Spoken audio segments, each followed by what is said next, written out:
There is a feeling that arrives in the middle of an ordinary afternoon.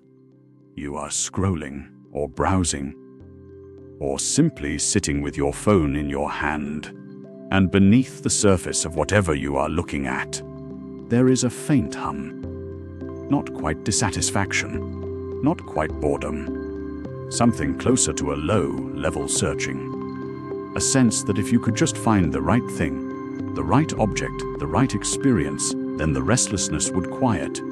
But it does not quiet. It shifts. It moves to the next image, the next possibility, the next small promise of relief. This is not a failure of willpower.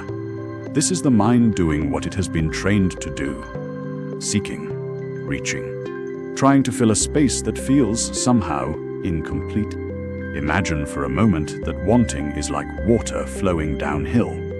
It moves naturally, without effort, always toward the lowest point. The mind, too, flows toward what it lacks, toward what it does not have. This is not wrong. This is simply the way attention moves when it is not met with awareness. Water does not judge itself for flowing. It follows the shape of the land. But when the land is carved by advertising, by comparison, by the quiet belief that happiness lies just beyond what you currently possess, the water flows faster, the channels deepen, and the mind begins to mistake this movement for life itself. You can feel it in the body, a tightness in the chest when you see something you suddenly want, a small contraction in the belly when you compare what you have to what someone else has. The breath becomes shallow. The shoulders rise slightly. The mind speeds up just a little as it begins to calculate. Can I afford this? Do I need this? What would it feel like to have this?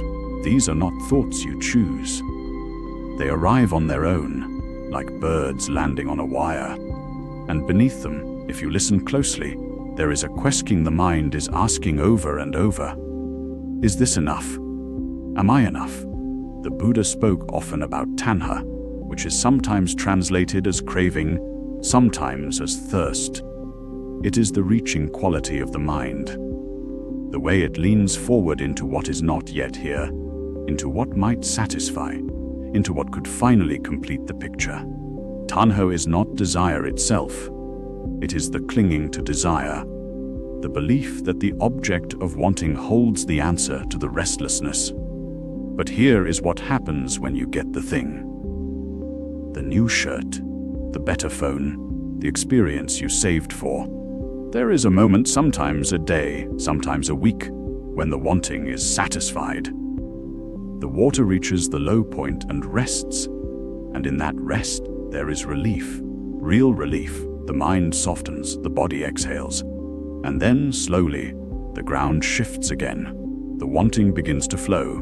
A new channel opens. The thing you have becomes familiar, ordinary, part of the landscape, and the mind begins to search again. This is not because you are broken. This is because the mind is designed to adapt. What was once new becomes baseline. What once brought pleasure becomes neutral. This is impermanence moving through experience. Nothing stays bright forever. So the water flows again, downhill, toward the next thing. You can notice this without judgment. You can sit quietly and feel the pull of wanting without immediately following it.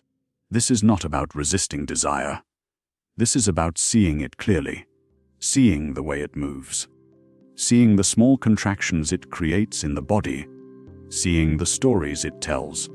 When you pause, even for a breath, the flow slows.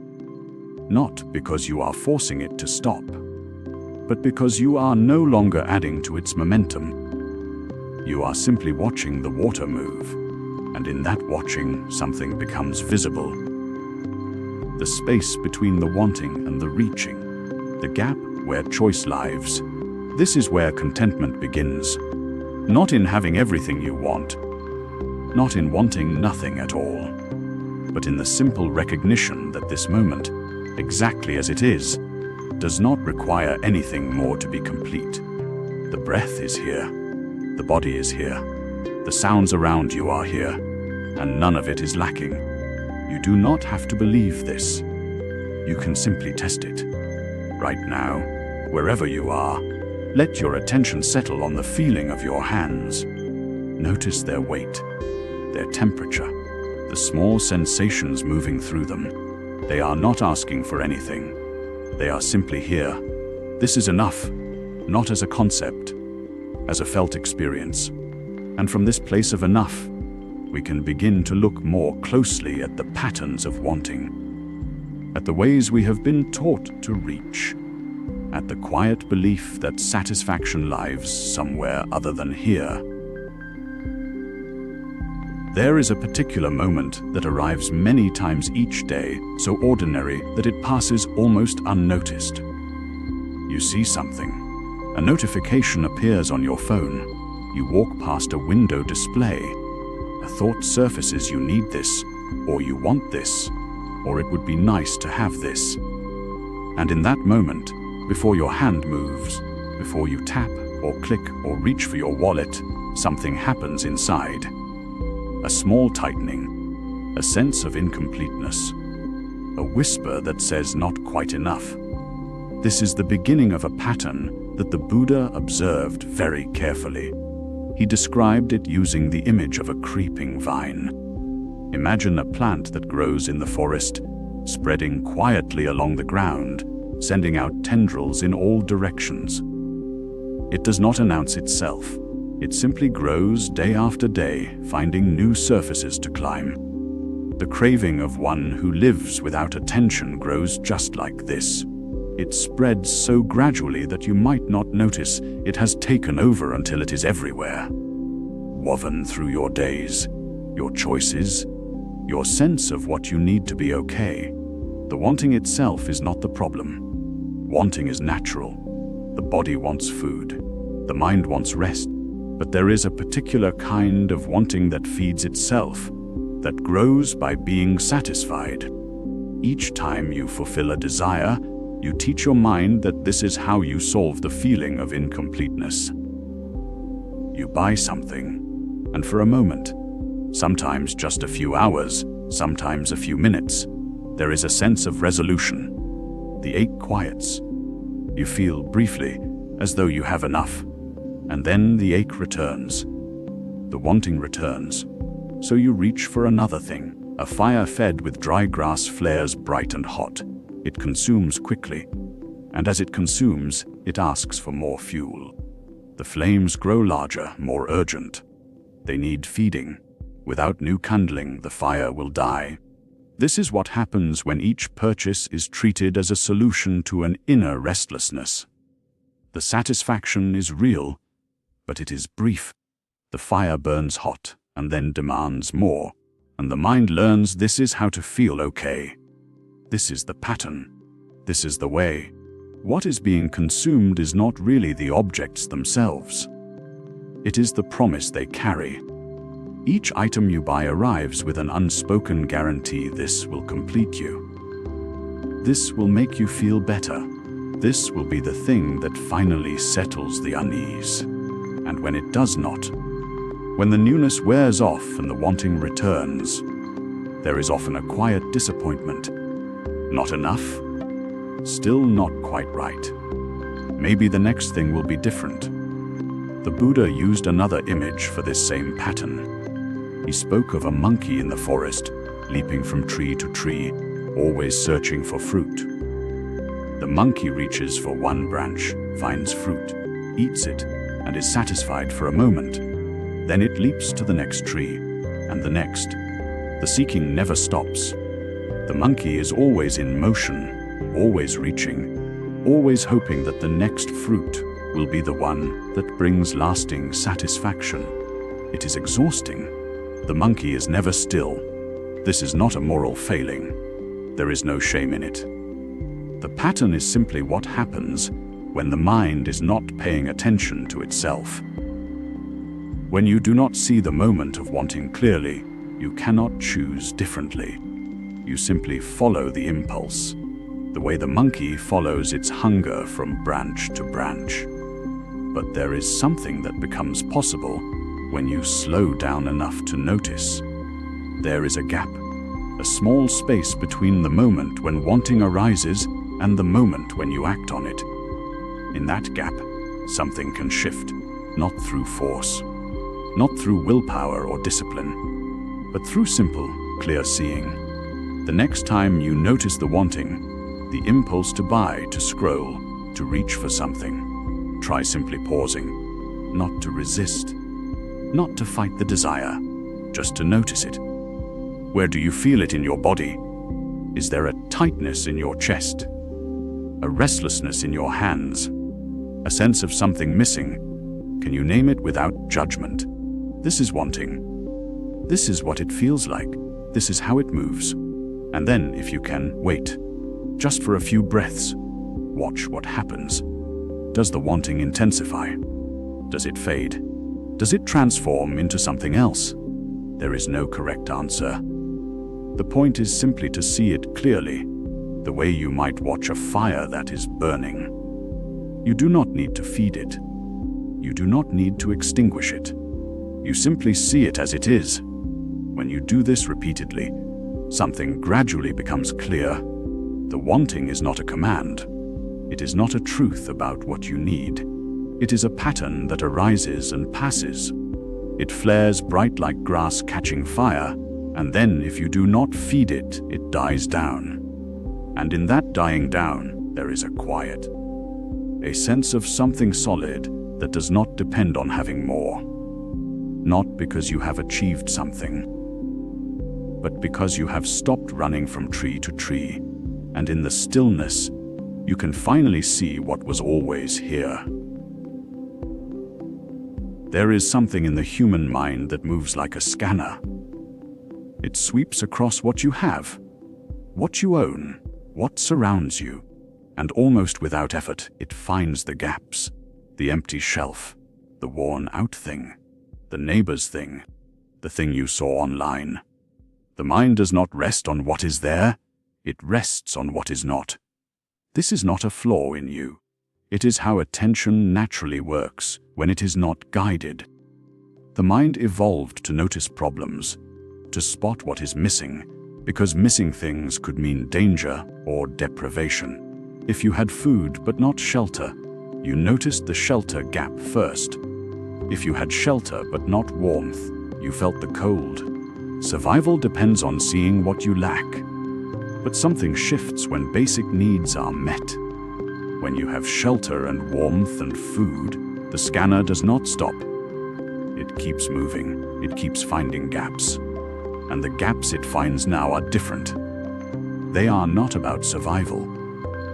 They are about comparison, about comfort, about the sense that life would be better if one more thing were added, just one more, then you would have enough.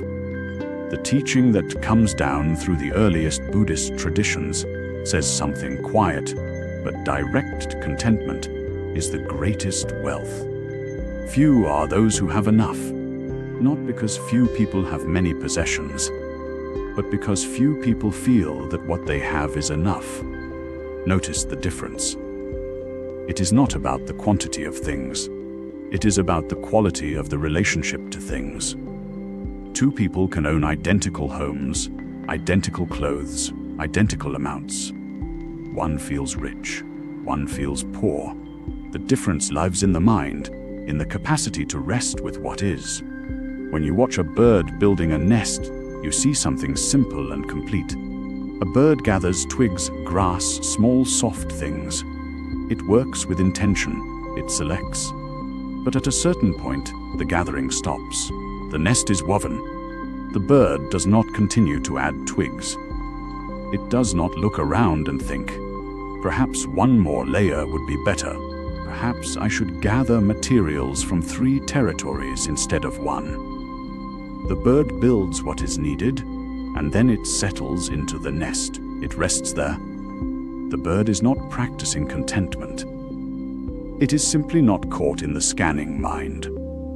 It does not confuse the nest with the resting. It does not confuse the gathering with the living. You do this differently. You gather, But the gathering does not have a natural stopping point. Each thing acquired creates a new gap. The phone is good, but the newer model would be better. The kitchen is functional, but a better kitchen would be different. The wardrobe is adequate, but one more piece, a better piece, would complete it. The mind learns to live in the gap between what is and what could be. And in that gap, there is always a little dissatisfaction, a little restlessness. This is not a moral problem. You are not being greedy or shallow. You are being human in a particular time, in a particular system that is designed to keep the scanner active, to keep you noticing gaps, to keep you believing that the gap is the problem and that filling it is the solution. But here is what happens when you rest with what is. Not when you force yourself to be grateful. Not when you practice positive thinking. But when you actually stop the scanner for a moment and notice what is already here. Your body is warm or cool, but it is present. Your breath is moving. The room around you has walls, a ceiling, a floor. There is light or darkness. There are sounds. There are things you use without thinking about them. A cup that holds water, a blanket that holds warmth, a chair that holds your weight. These things work. They do their job. They are enough for what they are meant to do. The practice of noticing this is not complicated, but it requires a different kind of attention than the scanning mind uses.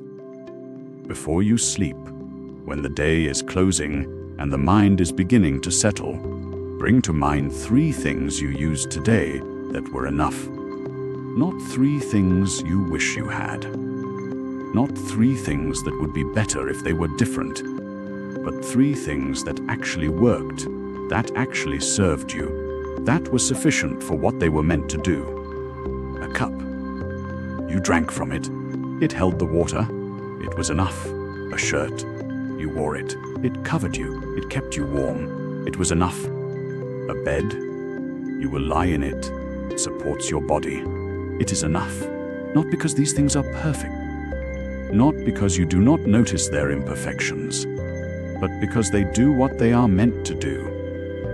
Because they are present. Because you used them and they were there. When you do this, something quiets. Not excitement. Not achievement. Just a small settling.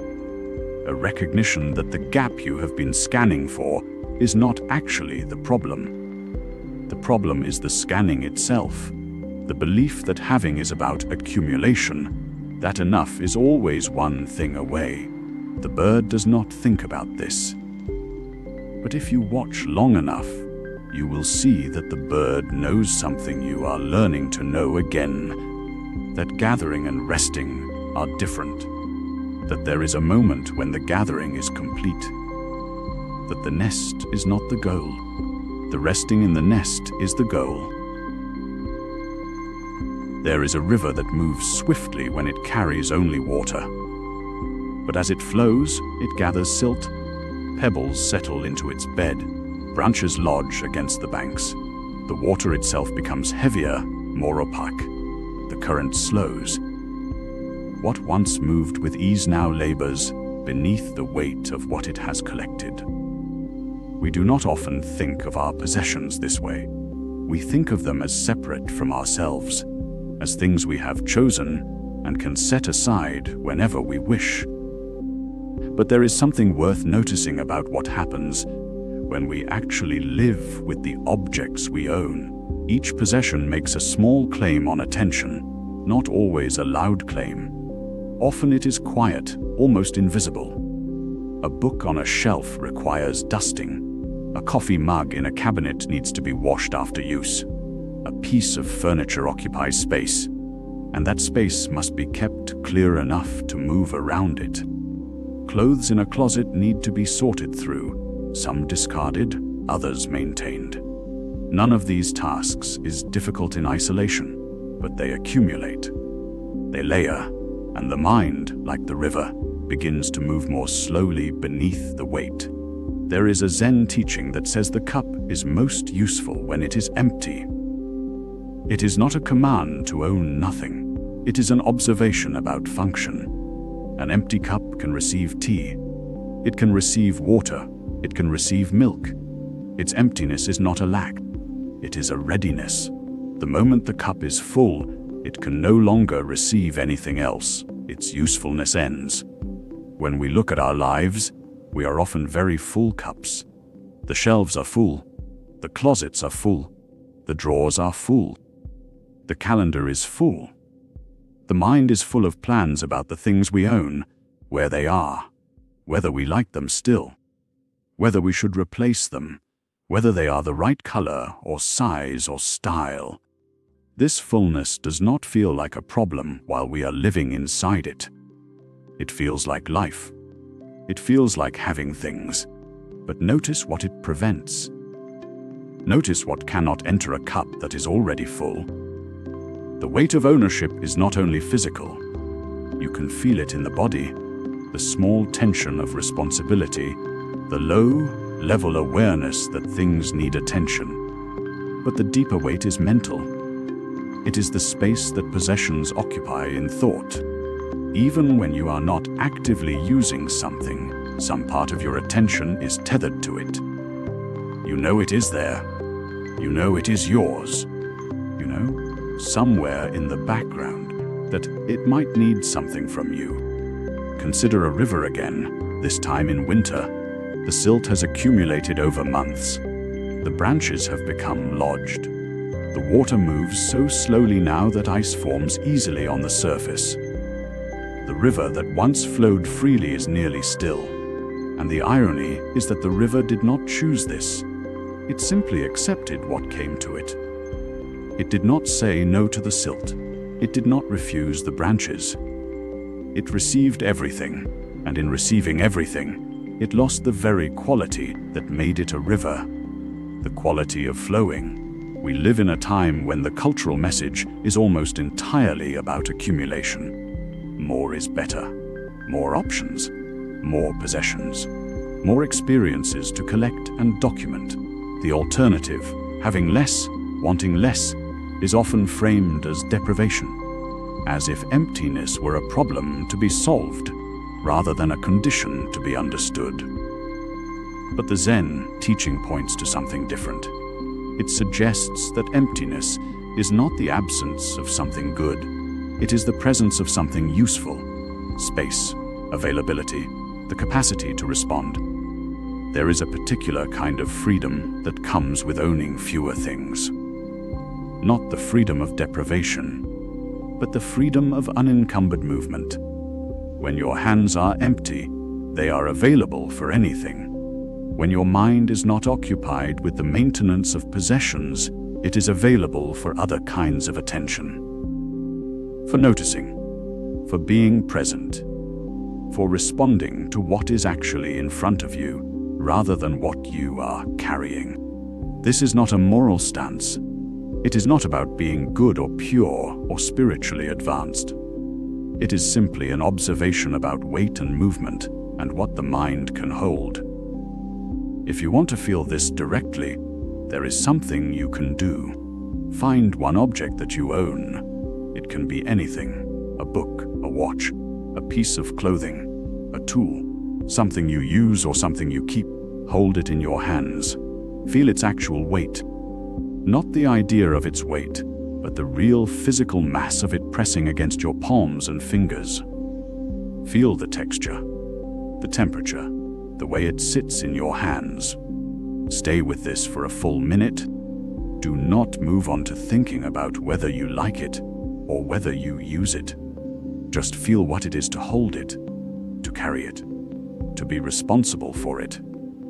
As you hold it, notice something else. Notice the small effort required to keep it there, the muscles engaged, the attention required to not drop it.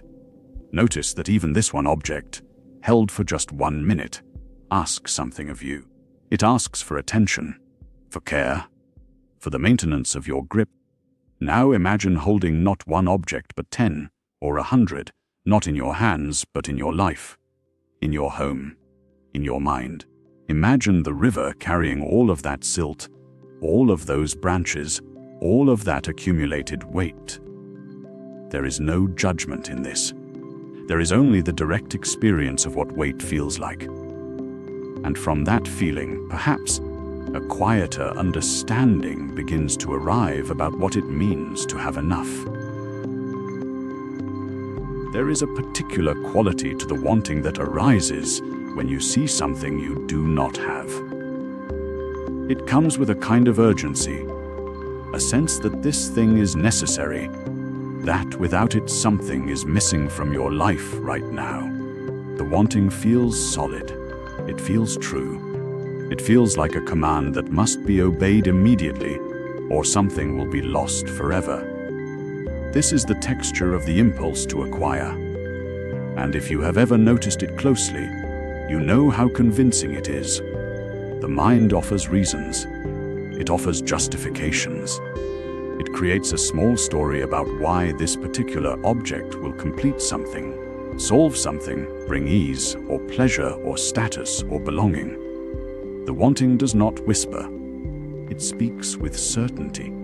But there is something worth observing here, something that becomes visible when you slow down enough to actually look at the experience itself, rather than simply following it.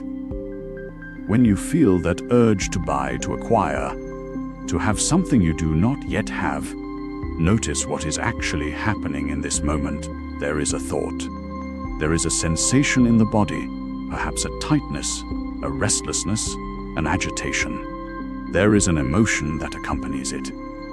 And there is a sense of urgency, a pressure to act now. All of these things are present. But notice something else. All of these things are also arising and passing. They are not permanent. They are not solid, even though they feel that way. This is where the teaching about dependent origination becomes quietly powerful. All phenomena arise from causes and conditions. When those conditions change, the phenomena pass away. This is not a belief you need to adopt. It is something you can verify directly by watching your own experience. A wave rises in the ocean. It appears distinct, separate, real. It has a crest. It has a shape. If you were the wave, you might feel very solid, very present, very real. But the wave is not separate from the ocean. It arises because of wind and water and temperature and countless other conditions. And when those conditions shift, when the wind dies down or the current changes, the wave does not fight to stay. It returns to water. It was always water. The distinction was temporary. The impulse to acquire is like this. It is not a command. It is not your true nature. It is a wave that has arisen because of certain conditions. You saw an image.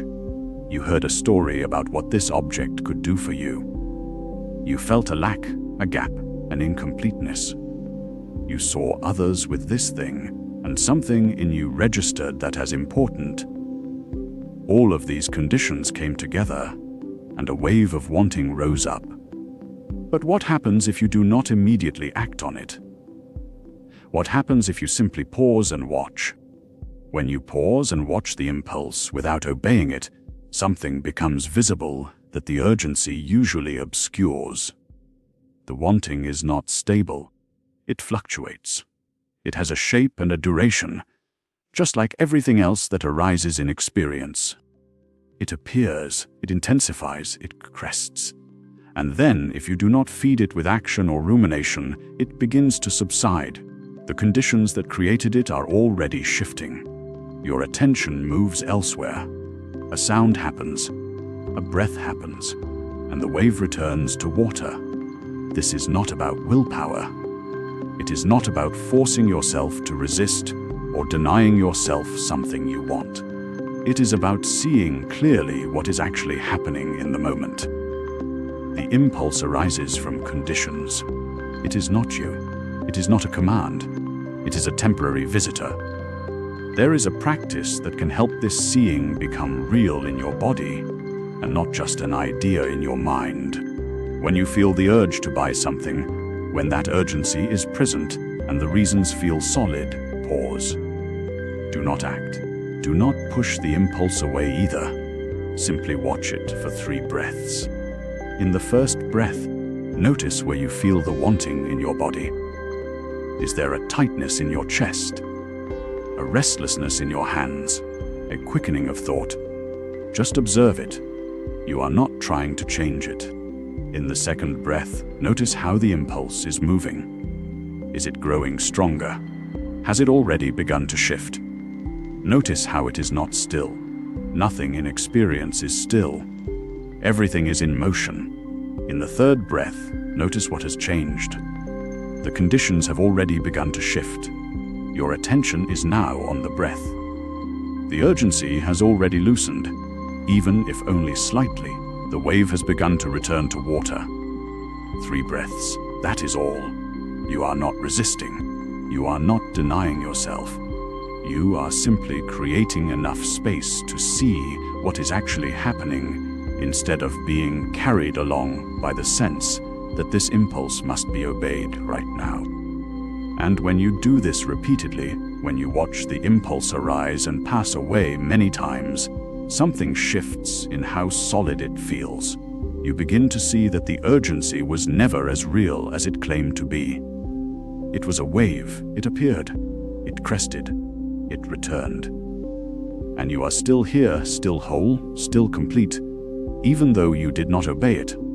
This is not about wanting less through effort or discipline. It is about seeing clearly that the wanting itself is impermanent, that it arises and passes, that it is not a command. When you see this clearly, when you feel it in your body and not just in your mind, the grip of the impulse naturally loosens. You begin to have enough, because you see that you were always enough. There is something in us that resists the word enough. We hear it, and something tightens. Enough sounds like the end of something, like a door closing. Like we have decided, finally, that this is all we will ever have, all we will ever become, and we are meant to smile about it. This fear runs deeper than we usually admit. It is not simply that we want more things. It is that we are afraid of what it means to stop reaching. We have been taught, in 1,000 quiet ways, that our value lies in the reaching itself, in the striving, in the next thing that will finally complete us. To say, I have enough feels like saying I am enough, and we are not convinced of that. We are not sure anyone would notice us if we stopped proving it. The Buddha spoke of this centuries ago, though he was not speaking about shopping or status or the endless scroll. He was speaking about the fundamental hunger that keeps us turning away from what is already here. One who knows contentment is always satisfied. One who knows when to stop does not meet danger. It is a simple observation, but it cuts against something very old in us. Consider a tree in autumn. It has held its leaves all season. They have been its show, its proof of vitality, and then something shifts. The tree does not cling to them. It does not say, if I let these go, I will be empty, I will be forgotten, I will be less than I was. It simply releases. The leaves fall, and the tree stands, still complete, still itself, still alive though it looks bare to our eyes. The tree has not lost anything essential. It has only stopped holding on to what was never meant to stay. We are not trees. We do not have the luxury of such simple wisdom. Our minds are restless. They are built to want, to compare, to imagine what we are missing. This is not a flaw in us. It is how we survived. But survival and flourishing are not the same thing. The fear underneath our consumerism is not really about things. It is about invisibility. It is about the belief that if we are not constantly acquiring, constantly upgrading, constantly showing that we are moving forward, then we will disappear. We will become irrelevant. No one will see us. And in a world that measures value in visibility and consumption, This fear makes a kind of sense. It has been carefully cultivated. Every advertisement, every social comparison, every notification is designed to whisper, "You are not enough yet. You need this next thing, this next version of yourself." But there is a quiet rebellion available to us. It begins not with renunciation or judgment, but with a simple turning toward what is already present, with a willingness to sit still with what we have and who we are, and to notice what actually happens when we do. The Buddha did not teach poverty as virtue. He taught that contentment is its own kind of wealth, and the difference is crucial. Contentment is not about having little. It is about knowing the difference between what you need and what you think you need. It is about recognizing that the hunger for more is not always a signal of genuine lack. Sometimes it is just the mind doing what it has been trained to do, reaching, grasping, refusing to land. When we look closely at our wanting, we notice something interesting. Most of it is not rooted in actual deprivation.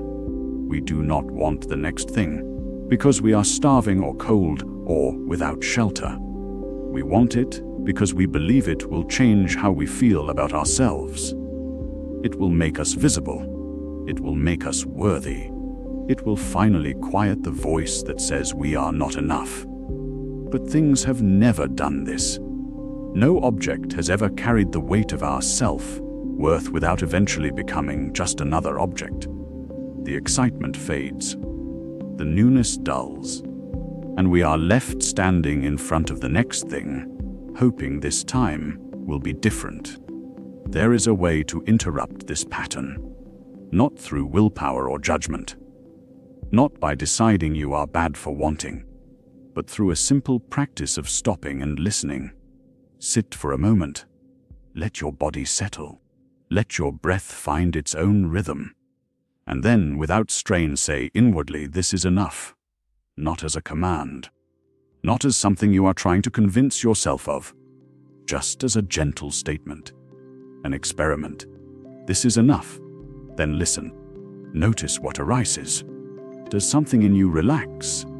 Does something tighten? Does a voice emerge that argues, that protests, that insists on more? Do not push any of it away. Just observe it. Watch how the mind works. Watch how the body responds to the simple suggestion that you might already be complete. The tree in autumn is not trying to be content. It is not practicing acceptance. It is simply responding to what is true. The season has changed. The leaves must go, and it stands in that truth without resistance. There is a kind of peace in that. Not the peace of giving up, the peace of alignment, of moving with what is rather than against it. This is where the real sufficiency lies. Not in having less, though that may follow, but in knowing the difference between the hunger that sustains us and the hunger that consumes us. In learning to recognize when we have arrived, and in being willing to rest there. The question was never really about objects. It was about the movement of the mind. The reaching, the scanning, the restlessness that looks outward for what might complete us. And what we've been exploring is not a rejection of things, but a shift in how we meet them. A loosening of the grip. You might notice, in the days ahead, how the wanting arises. Not as something to fight, but as a texture in awareness, a tightness in the chest, a quickening of thought. The mind begins to compose a story about what you lack, what you need, what would finally make things right. And in that moment, if you can pause, you might see that the wanting itself is the discomfort. Not the absence of the thing, the wanting. This is where the practice becomes intimate. You're not trying to become someone who never wants anything. You're learning to see the wanting clearly, to feel it in the body, to notice how it moves. And in that seeing, something shifts. The wanting doesn't have to be obeyed. It can simply be known. There's a kind of contentment that doesn't depend on having less or having more. It's not about the right amount of possessions or the perfect level of simplicity. It's a quality of attention, a willingness to be here with what is, without the constant background hum of dissatisfaction, without the sense that this moment is just a waiting room for the next one. When you meet your life this way, the ordinary becomes enough, not because you've lowered your standards or given up on beauty or comfort, but because you've stopped outsourcing your peace to circumstances.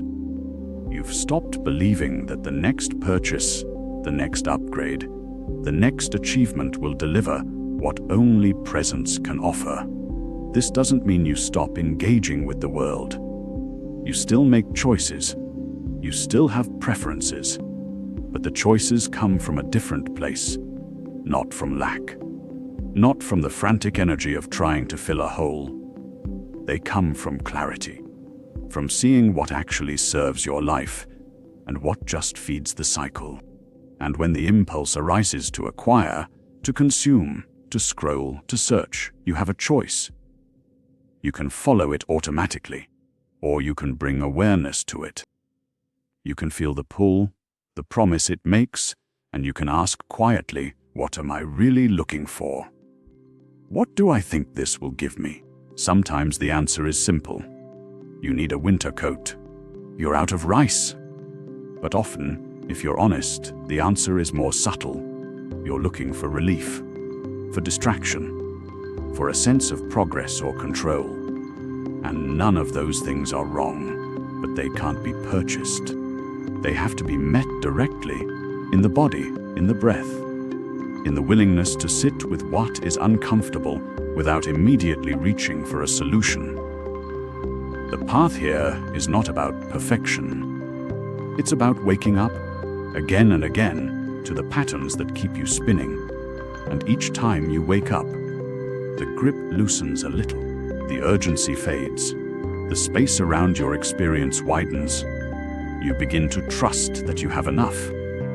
Not because your circumstances have changed, but because you've stopped arguing with them. You've stopped waiting for life to be different before you can be at ease.